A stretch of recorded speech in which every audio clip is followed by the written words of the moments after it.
Ümumiyyətlə şart deyil. İmtahan nəticəsinə baxaq. Görək Dövlət İmtahan Mərkəzinin keçirdiyi imtahandan abituriyentlərimiz necə bal yığıblar?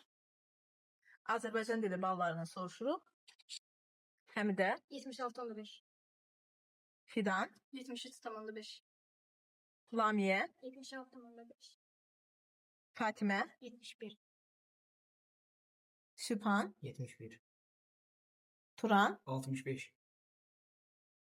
Ayaz, 74. Amin, 71. Əli, 84. Emil, 61,8.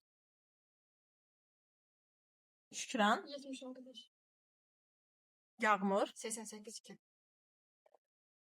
Türkan, 82,4. Aygül, 68. Nigar, 82. Yağmur, 91,2. Fidan. 70. İnşallah 11-ci sinifdə daha yüksək yazarıq. Afərin hər birinizə.